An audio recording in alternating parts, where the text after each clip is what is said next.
include that. Negative 8,771 newtons of force that this object is pushing down on the earth. Now remember, we said the normal force is simply the opposite of this, okay? Which means that the normal force, if you think where you think it is, all right? So the normal force is actually this exact same number. It just flipped from negative to positive because it's not going down, it's going up, all right? So that's all it is showing us. So the normal force is 8,771 newtons, okay? Now let's go ahead and solve for the friction force because now we have the normal force, we have the coefficient of friction, and so we can solve for F. So if we go ahead and plug these things into our equation, I'm actually going to go ahead and erase this so I can move everything up a little bit. All right, so the normal force, or the friction force, is the coefficient of friction times the normal force, all right? So normal force equals 0.32, right? No units. And then if I said coefficient of friction, so coefficient of friction is 0.32 with no units. The normal force is what we just calculated, 8,771 newtons, all right? And so now if we multiply those by each other, we find out that the frictional force this object experiences is 2,806.72 newtons. All right. And that's our final answer for problem number 1. All right. So it's pretty straightforward. The only thing you have to be careful about is you're not trying to work with mass. You need the force.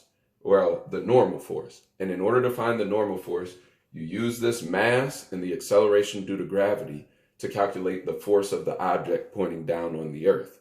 Then you just flip that, from negative to positive, right? From pointing down to pointing up. But it's going to be the same magnitude number. And that'll be what you write down as your normal force in. Okay? So let's try to do one more problem before we go. All right? So the next problem asks, a car with a mass of 720 kilograms experiences a frictional force of 300 newtons. All right, 300 newtons. And it asks us, what is the coefficient of friction between the surfaces? Okay, so now we have mass, the frictional force, and the coefficient of friction. So now let me write my equation for friction. F equals mu times N. A cool way to remember this is it spells out fun. F-U-N, basically. But it's mu, not U. But anyway, so we have the frictional force equals mu, the coefficient of friction times the normal force. We have the frictional force. We're looking for the coefficient of friction, but we still need the normal force, okay? So now we've got to go through our steps. We know our mass, so we can use F equals ma to calculate the force of the object on the earth, 720 kilograms times negative 9.8 meters per second squared. All right, let's type that into our calculator.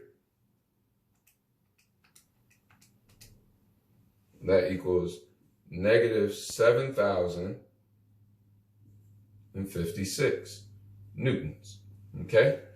Now, the normal force is simply the force of the object on the earth, but flipped, so it's going up.